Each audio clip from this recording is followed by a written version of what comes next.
Welcome to Abergavenny Baptist Church. Life, faith, together. Well, please do take your Bibles and turn to Luke chapter 24, and we're looking at verses 13 to 32. On the road to Emmaus.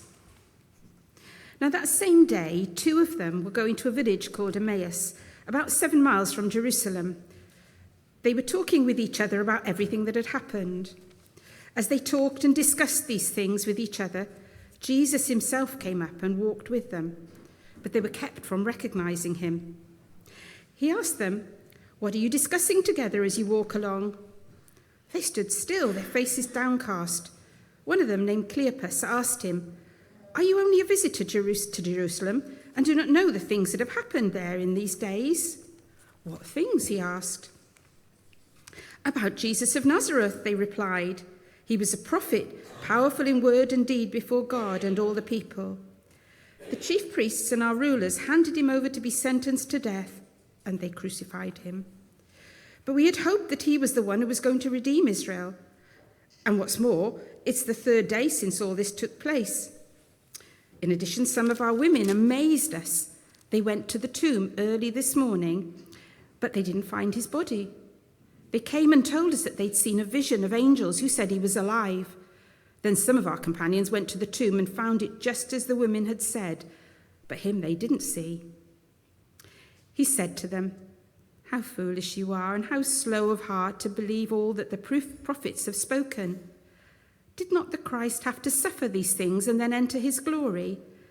And beginning with Moses and all the prophets, he explained to them what was said in all the scriptures concerning himself.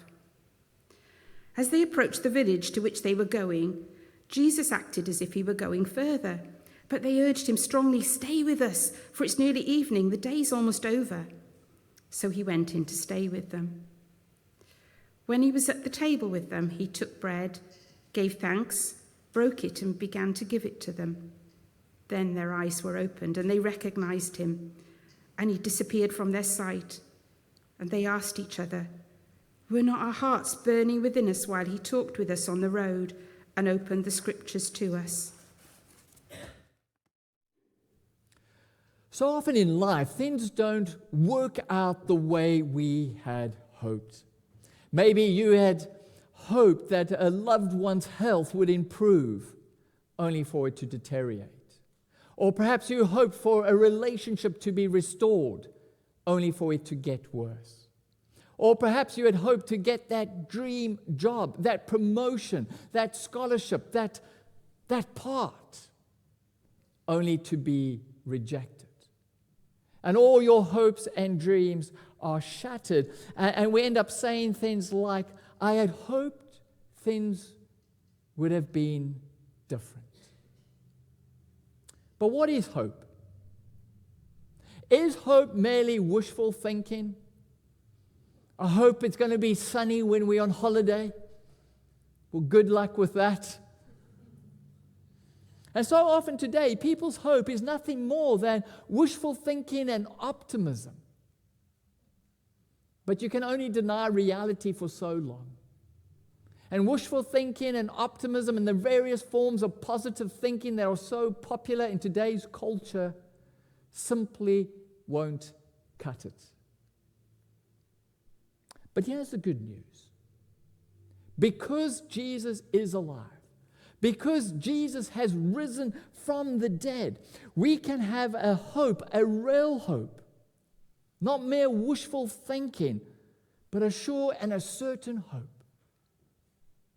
A hope that does not deny the reality of disappointment and heartaches, but a hope that goes beyond them.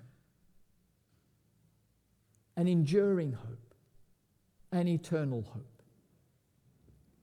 And in today's passage, in Luke chapter 24 and verses 13 to 32, two guys have an encounter with the risen Jesus on the afternoon of the first Easter Sunday.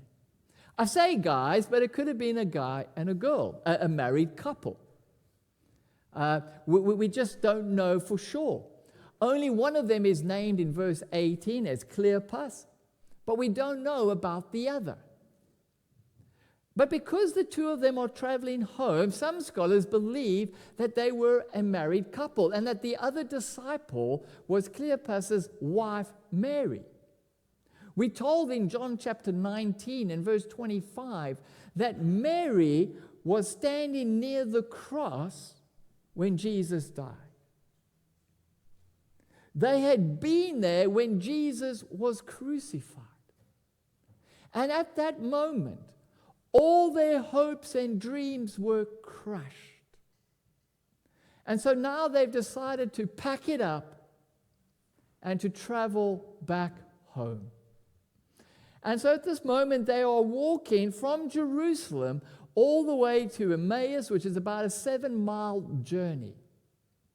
And while they're walking, they're talking about what had happened. And then we read in verses 15 and 16, as they talked and discussed these things with each other, Jesus himself came up and walked along with them.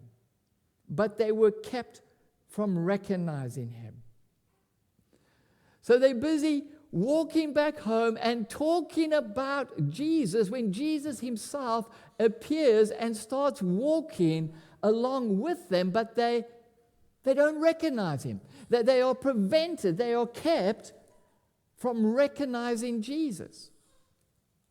Perhaps they don't recognize Jesus because of his newly risen from the dead body. Or perhaps Jesus is in disguise, the black glasses, rubber nose, and moustache. Or perhaps it's their own attitudes that are preventing them from seeing the truth.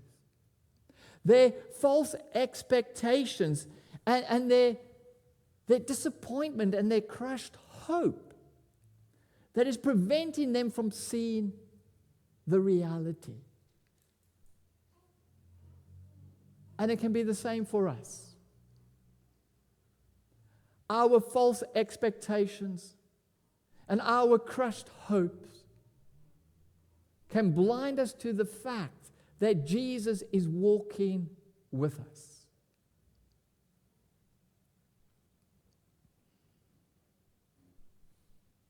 Nevertheless, Jesus doesn't say to them, "Hey guys, it's me, Jesus." Rather, he plays along with them. And he pretends he doesn't know what they're talking about.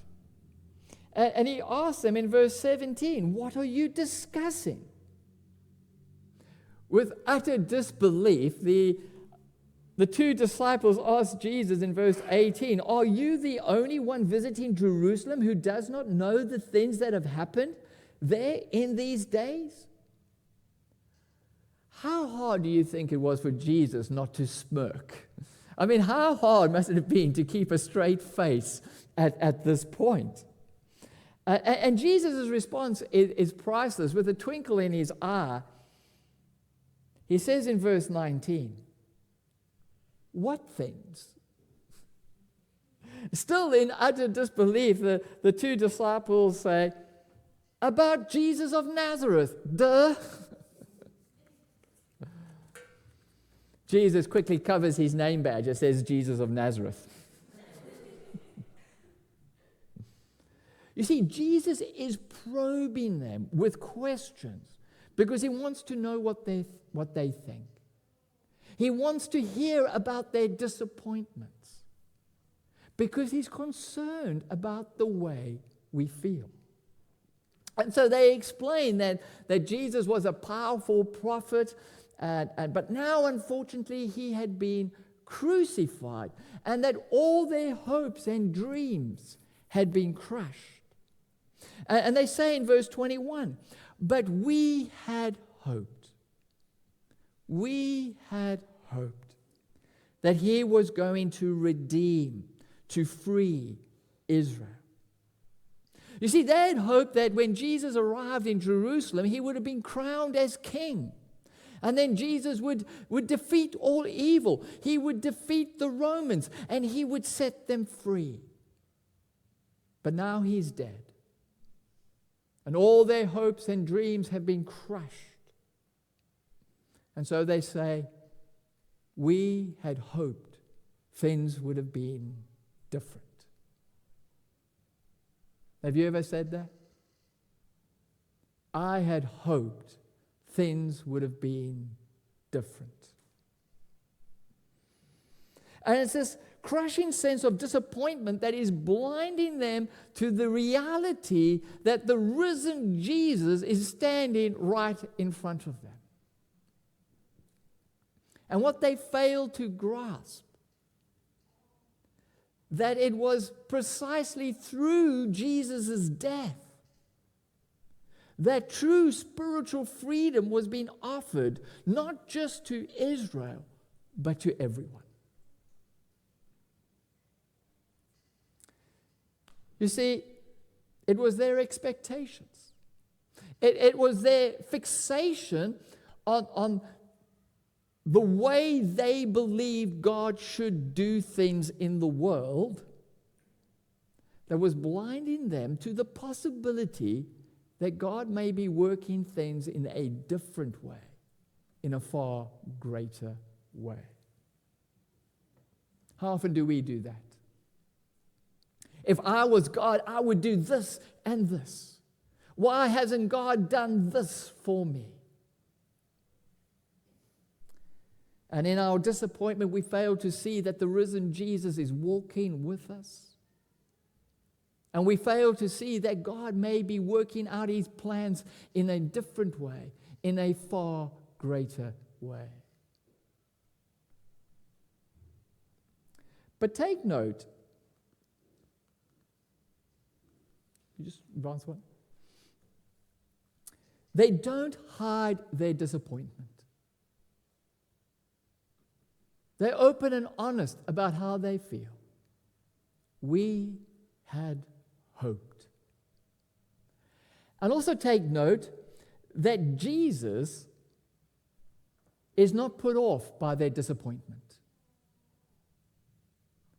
or their lack of understanding or even their lack of hope. But rather, Jesus specializes in drawing near to people and meeting them where they are. He specializes in meeting people in their greatest time of need.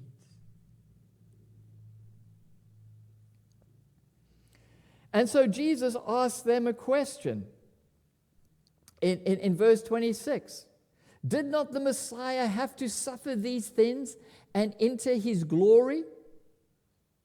And before they could even say, in verse 27 we read, and beginning with Moses and all the prophets, in other words, the whole Old Testament, He explained to them what was said in all the scriptures concerning Him.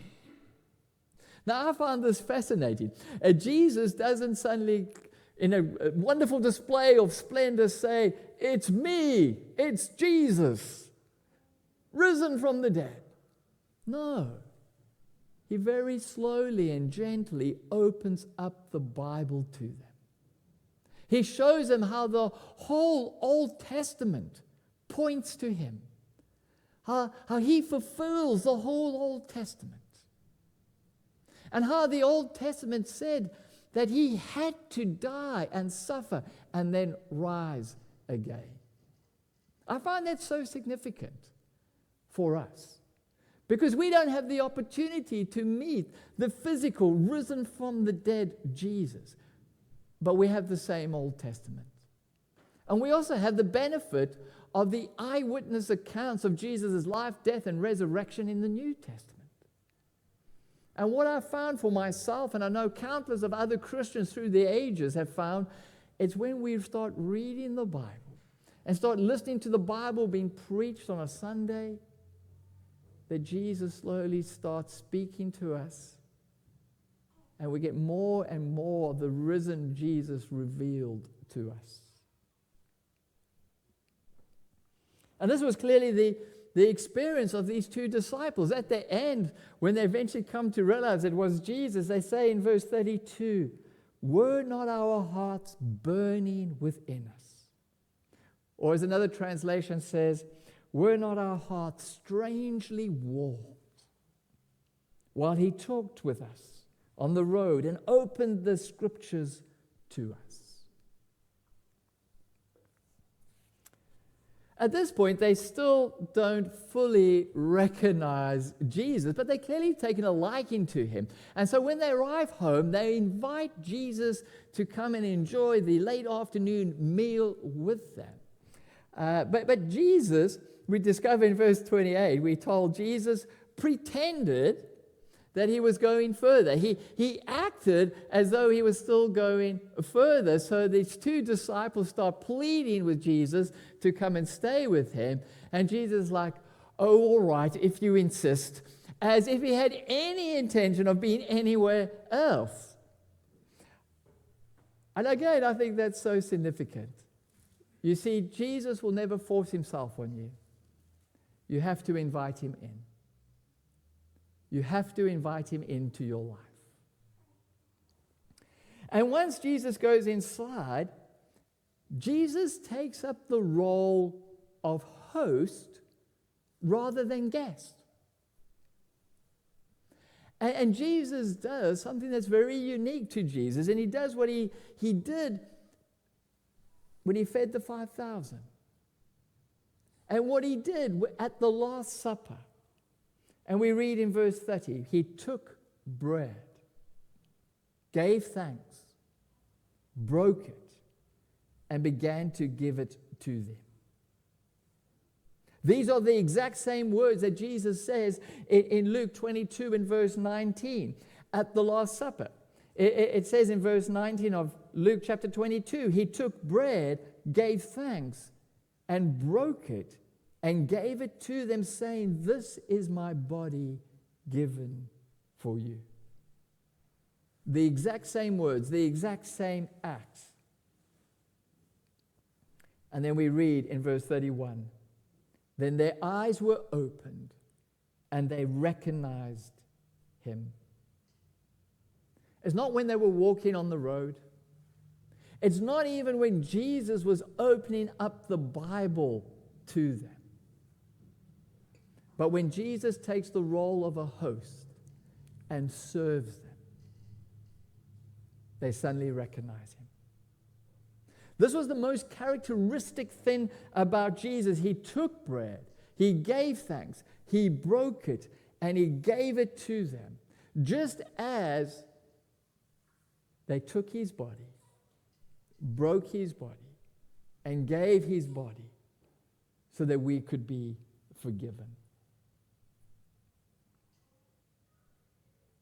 Suddenly they recognize Jesus, and everything makes sense. You see, it's only when we realize what Jesus has done for us on the cross, and it's only when we invite Jesus into our lives that our eyes will start to be opened, and we'll recognize the risen Jesus in our midst. And then everything will start making sense. And we will receive a hope that goes beyond our disappointments. You see, there will be disappointments in life. We live in a fallen world, and therefore there will always be disappointments in life. But we have a hope that goes beyond our disappointments. We have a hope, a real hope. This is not a denial of reality. This is a hope that recognizes the gravity of the situation. That it may look bleak, it may feel bleak, and those feelings are real, but it's a hope that goes beyond that, because Jesus is alive, and that changes everything. See, it doesn't matter how much we hope for in life. Ultimately, life ends in a seamlessly hopeless end in death. One thing we can all be sure of is that one day we will all die. But the good news is, Jesus rising from the dead has turned death from a hopeless end into an endless hope.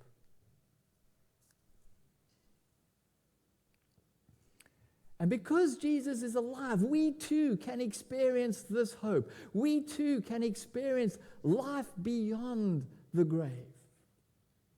And this is not wishful thinking. Because Jesus rose from the dead, that proves that this is not wishful thinking. This is a sure and a certain hope that we have through faith in Jesus. And you too can have this hope. Perhaps today you're struggling with disappointment and a lack of hope. Perhaps you've said, I hoped things would have been different. And perhaps you simply can't see how God could be working in the situation. Perhaps you can't even sense the presence of God with you. If that's the case, can I encourage you by letting you know that God will draw near to you, that God is walking with you even when you don't realize it, that He's walking with you incognito like those two disciples, and that He's concerned about you and He cares for you. And can I encourage you to read the Bible and listen to the Bible being preached and allow Jesus to speak to you afresh through the Bible to restore that hope. And then can I encourage you to invite Jesus into your life, surrender to Him in worship. And your eyes will be opened and you'll come to realize that the presence of the risen Jesus is with you. And that you have a hope, a sure hope, a certain hope, an eternal hope. Thank you for watching. For more information, please visit our website, abergavenybaptist.co.uk.